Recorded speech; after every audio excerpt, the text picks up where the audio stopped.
बिस्मिल्लाहिर्रहमानिर्रहीम अस्सलाम वालेकुम।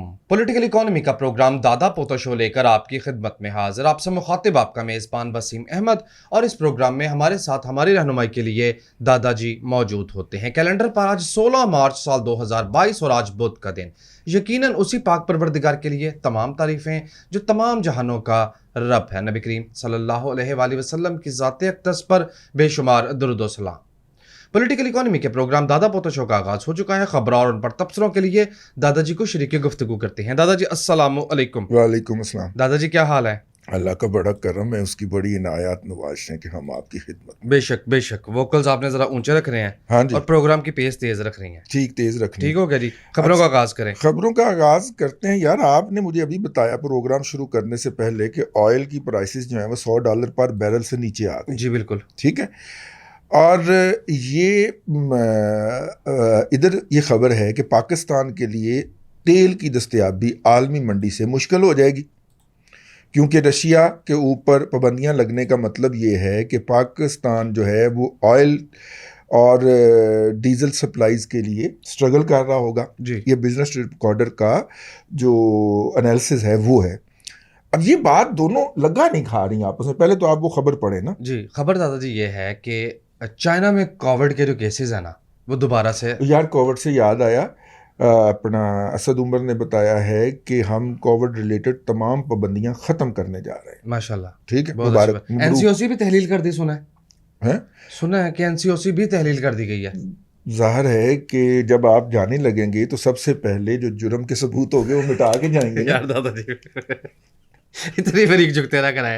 आपको पता है कितनी चुभती है जाने से पहले तमाम जुर्म की जो आप देखें ना, मैं अपने पास थोड़ी कह रहा हूँ। एहसन इकबाल, प्रोफेसर डॉक्टर एहसन इकबाल ने गुज़िश्ता दिनों फेडरल सेक्रेटरियों को ये चेतावनी दी है, वार्निंग दी है, धमकी दी है कि अगर आपने रिकॉर्ड जलाया या रिकॉर्ड जलाने में गायब करने में हुकूमत की मदद की तो असी आके निबड़ लांगे तुम्हारे पर। ठीक है। चेतावनी है। जी जी जी जी। ठीक है, ये हुई है ना? समझ रहे हो ना? वो आपने क्लिप देखा है? समझ रहे हो ना?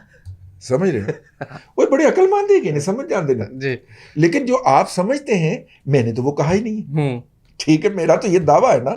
आप अपने आपका गंदा दिमाग हो सकता है, आप जो मर्जी समझते रहे, और किसी और के लिए बात कही हुई आप अपने ऊपर मंतबक कर ले। मैंने तो वो बात कही नहीं, मैंने तो किसी और के लिए कही थी। नहीं हो, ग्लोबल ऑयल सप्लाई जो है वो अब आपकी खबर ये है, क्या कहती है?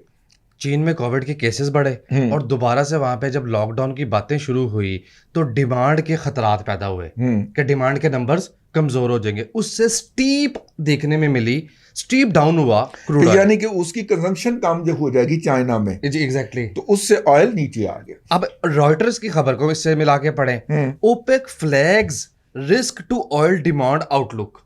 ठीक है, इनलाइन है ना चीजें। ऑयल ओपेक ने कहा है कि ऑयल की डिमांड गिरने जा रही है। सीधी तरह खबर सुनाई दी होती है। इस खबर के ऊपर ऑयल जो था वो $100 पर बैरल से नीचे आ गया। मैं सेम पेज पे हूं ना? आप सेम पेज पे हैं। अब आप आइए। अब मैं उस पेज को ज्वाइन करता हूं।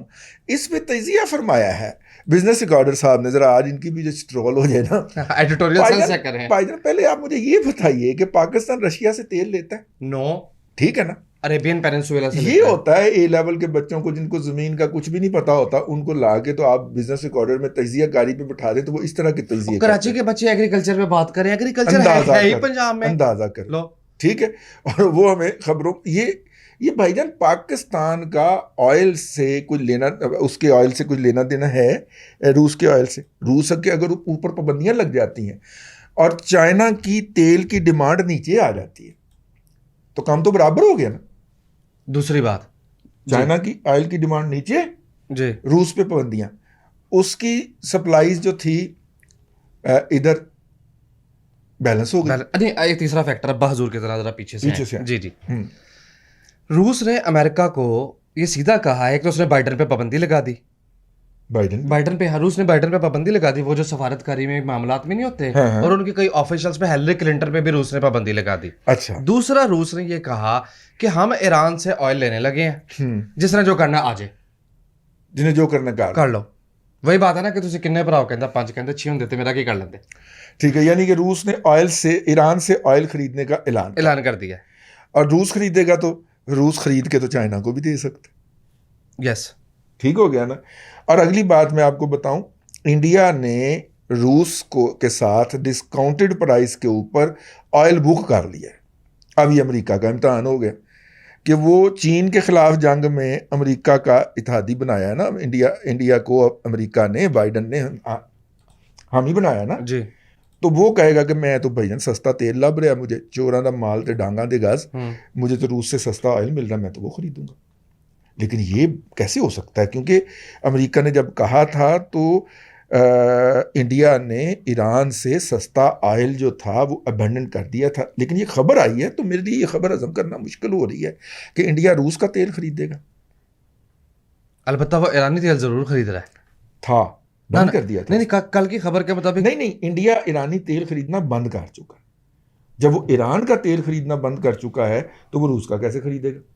कल जो खबर थी उसके मंदरजात के मुताबिक कि चीन, रूस और भारत तीनों बड़ी मईशतों ने ईरान पे जो ऑयल पे पाबंदियां लगी थी उनको मानने से प्रैक्टिकली इनकार कर दिया। अब नहीं, पीछे से ये बात चल रही है, वो खरीद रहे हैं।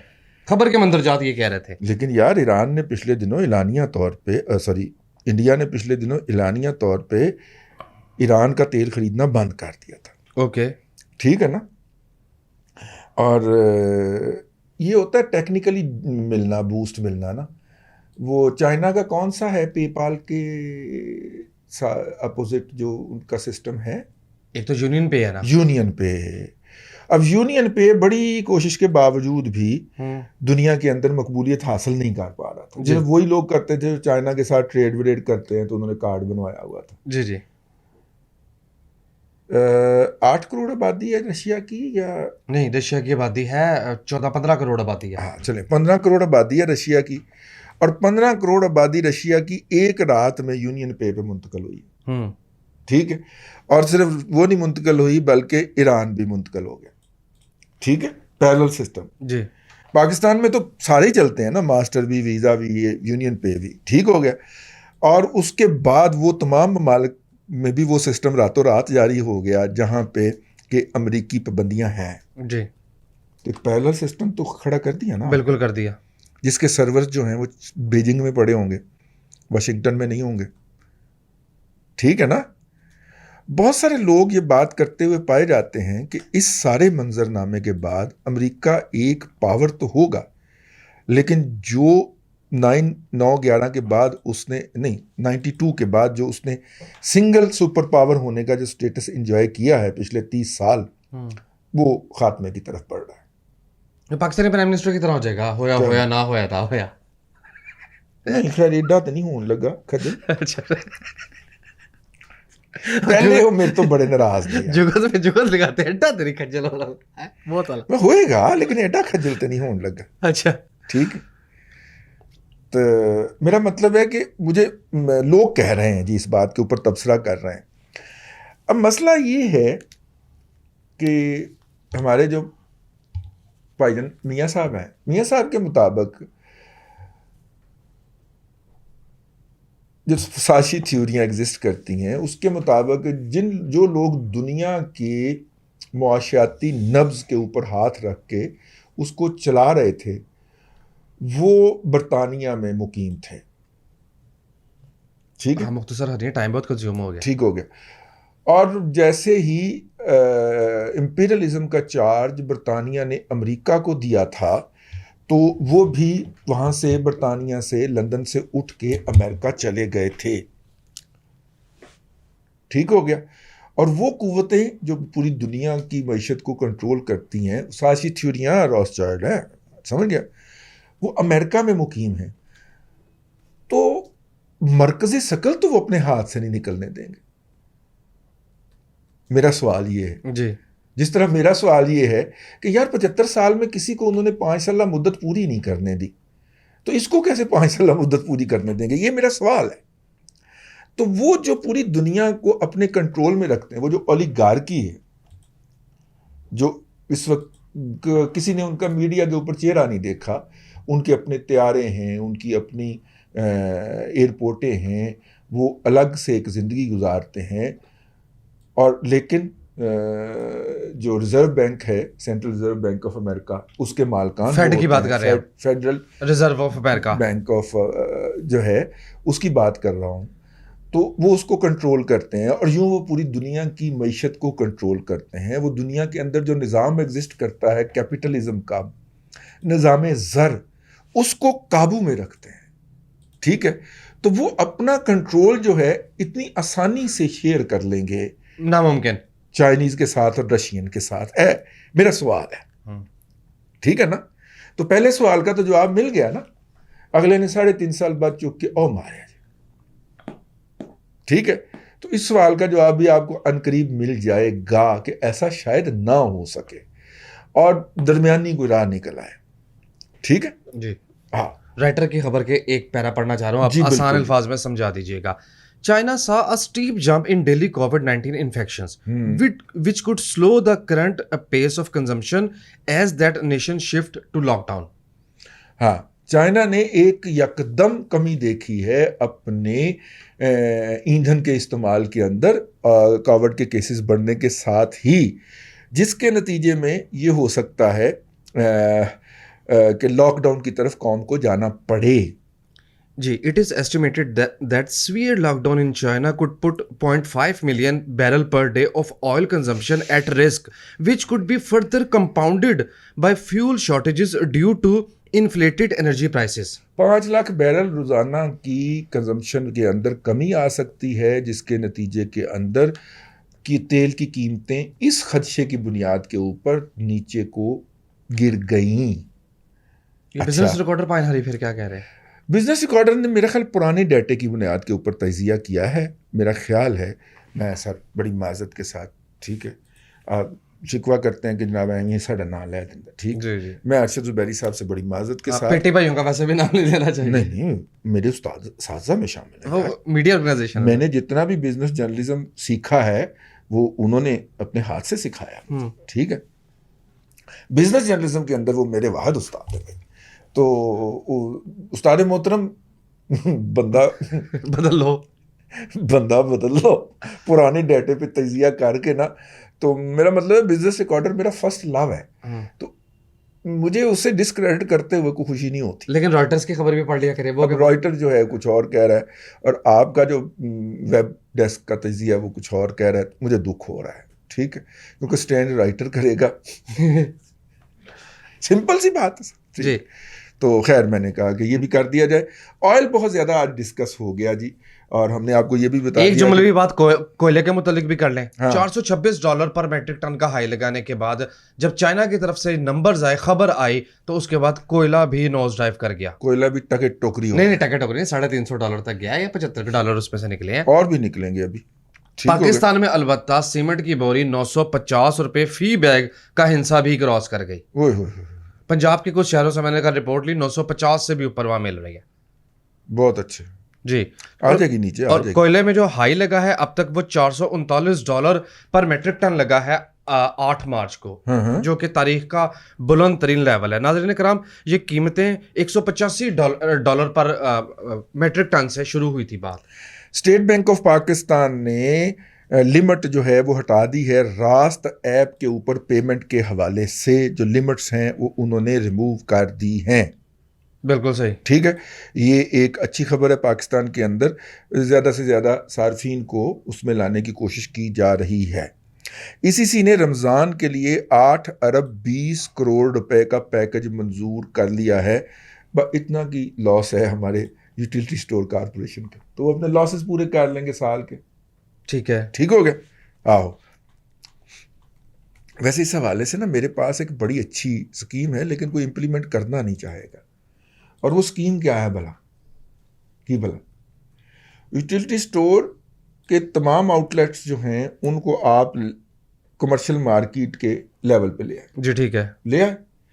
उसके बाद जो इनका असास इनकम इनका और benefit income support fund, actually असास इनकम कार्ड के अंदर आप पर फैमिली 1000 या 2000 रुपया डलवा दें। ठीक है ना, कि अगर ये 2000 की शॉपिंग करेंगे, ये असास कार्ड स्वाइप होएगा वहाँ पे, और इसके ज़रिए जो 2000 रुपये की इनकम 2000 रुपये की ये बाइंग करेंगे, तो साथ में वो इनको 500 में मिलेगी यार। मतलब 2000 की चीज़ें खरीदेंगे ना तो वो इनको 1000 में मिलेंगी। जी ठीक है, सब्सिडाइज कर दें। ट्रांसपेरेंट सिस्टम हो जाएगा, कोई नवा वक्त करने की ज़रूरत नहीं है, एक कमांड देनी है वहाँ पे बैठे हुए सेंटर के अंदर और वो जनाब सिलसिला हो जाना है। बरसबील तस्करा। हाँ 8 करोड़, 8 अरब 20 करोड़ आपने कहा। हाँ जी आबादी 22 करोड़ से भी ज्यादा है। यार, साहब ने तो नहीं ना लेना, 41 रुपए पर हेड आता है। चलो साहब ने तो नहीं ना लेना। बड़ी रियायती है। अच्छा, इसमें एक और भी होगा ना कि मसलन मैं चाहता हूं कि मैं यार 10 ज़रूरतमंदों की मदद कर दूं, ठीक है, तो मैं उस सिस्टम में 10,000 रुपया जमा कराऊंगा, वो ऑटोमेटिकली, इस तरह बहुत सारे लोग करेंगे ना जी, इसको इसको कर दे। अब देखिए, हमारी आबादी के अंदर से जब रमज़ान शुरू होने में, फर्स्ट रमज़ान होती है ना, तो अपना रेड़ियां भर भर के ना, हड्डियां हड्डियां ज़्यादा आटे की बोरियां और दूजा राशन जो होता है वो वहाँ पे सफाई करने वाले, काम करने वाले लेके जा रहे होते हैं। यानी वो हर घर से लेते हैं, जिद करके लेते हैं, और नतीजे के तौर पे वो रेडियो के ऊपर ढेर लगे होते हैं।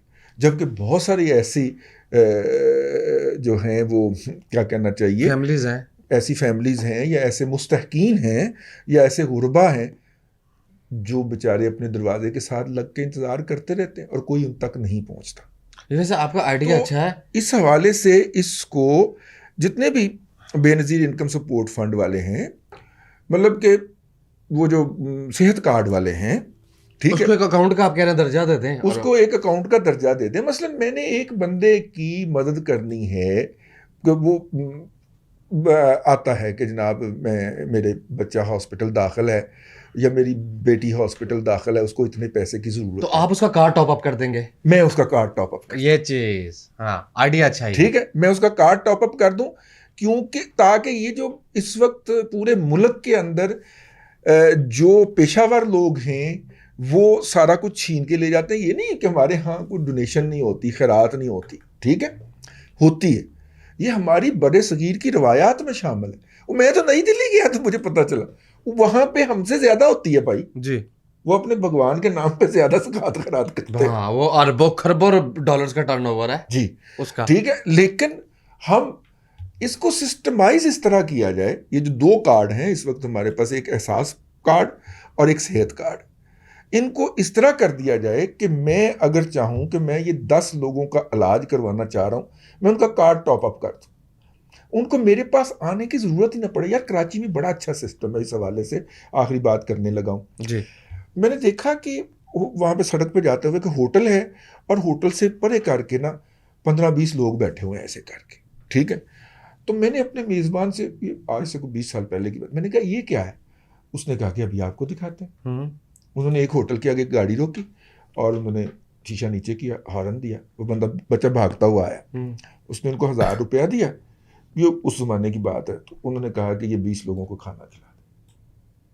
उस वक्त 50 रुपये में खाना आ जाता होगा। हाँ जी, ठीक है, ये मेरा ख्याल 96-97 की बात है। तो होटल वाले ने ना वहीं से सीटी बजाई, ओए इधर आ जाओ। वो वहाँ पे जो लोग बैठे हुए थे उनमें से 20 लोग उठ के तो वो बैठना शुरू हो गए टेबलों के ऊपर और उनको उन्होंने खाना सर्व कर दिया, जो भी बेसिक खाना होगा। जी जी जी। 1000 दिया था कि 2000 दिया था, मुझे याद नहीं पड़ रहा, लेकिन मैं समझता हूँ ये बहुत अच्छा सिस्टम है यार। बजाय इसके कि वो खड़े हों सड़क के ऊपर और हर गाड़ी की तरफ जाएं और उससे मांगें, उसकी बजाय उनकी इज्जत नफ्स भी है कि वो आके उस होटल के बाहर बैठ जाते हैं और जो बंदा भी उस वक्त उनको खाना खिला रहा है उस बंदे का और उनका आपस में इंटरेक्शन ही नहीं है, उनकी इज्जत नफ्सी नहीं हुई। होटल वाले को पता है कि इसको मैंने कौन सा खाना खिलाया।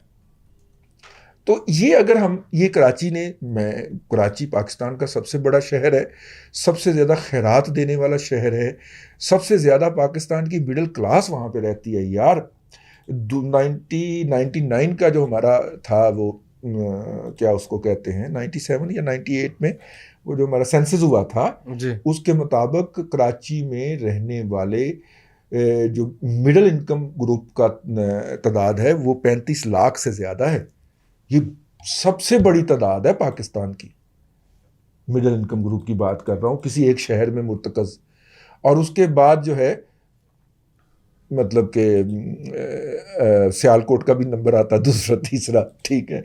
तो ये वो लोग हैं मतलब जिनका सालाना टर्नओवर जो है वो आप कह लें कि तकरीबन कोई 1 अरब के करीब पहुंच जाता, ठीक है, या जिनकी माहाना इनकम जो है वो लाख प्लस है, अब तो खैर सबकी हो गई, उस वक्त की बात कर रहा हूँ जब वो हुआ था, और उस वक्त मिनिमम वेजेस आपको पता है 12,000 थे, तो 96-97 के अंदर 12,000 भी नहीं थे शायद।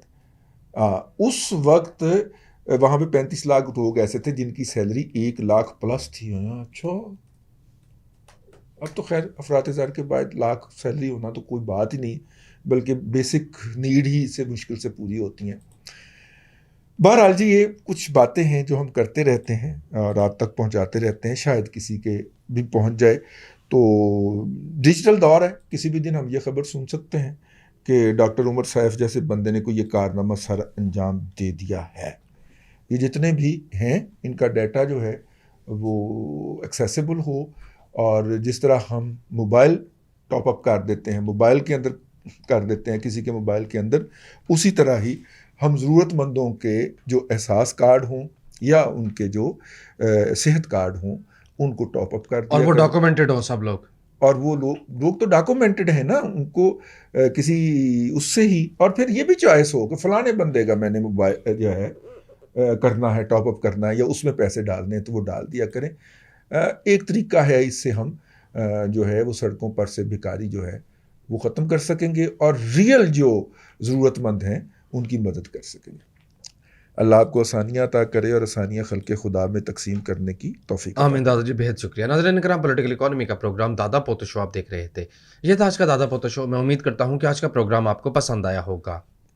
वसीम अहमद को दादाजी के साथ इजाज़त दीजिए। आपसे मुलाकात होगी कल तक के लिए अल्लाह हाफ़िज़।